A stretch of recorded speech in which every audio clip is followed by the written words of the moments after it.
Ang Avli BioCare's Cat Corner ay hatid sa inyo ng Avli BioCare.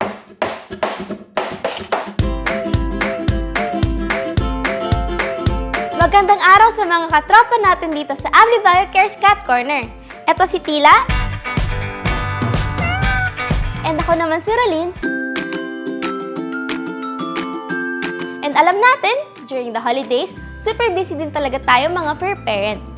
Minsan, wala nang exercise si Kitty at puro na lang kilata. At aminin na natin mga katropa, we like to pamper our cats lalo na sa mga special occasions tulad ng Christmas at New Year. Naparami ba ang bigay nyo ng mga treats? Or may mga binigay ba kayo na hindi dapat? Pag-usapan natin ang re-establishing feeding and exercise routines. Pati na rin ang weight management after the holidays.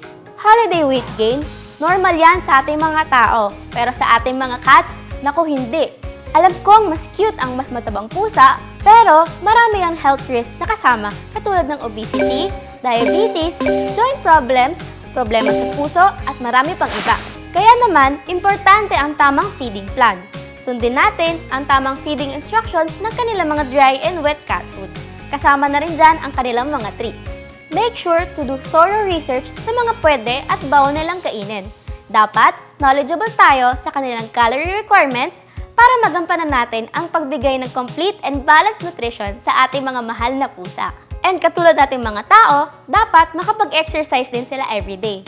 Provide toys and enrichment para hindi sila mabore. At syempre, maglaan din tayo ng extra time para sila ay makabanding. Pag holiday season o may okasyon, avoid table scraps, lalo na yung mga may templado. Para sa'yo yung buttered shrimp, katropa, kahit gaano pa yung gusto katikman ng pusa mo, bawal yan sa kanila.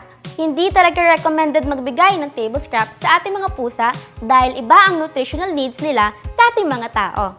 Cats need specific nutrients like taurine at hindi ito nakukuha sa mga human food.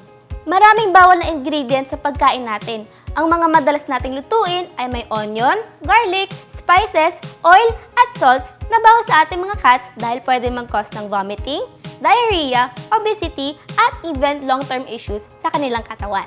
Mas magiging picky eater din sila kapag nasanay sila sa table food. Pwede sila maging choosy at hindi na kumain ng proper cat food.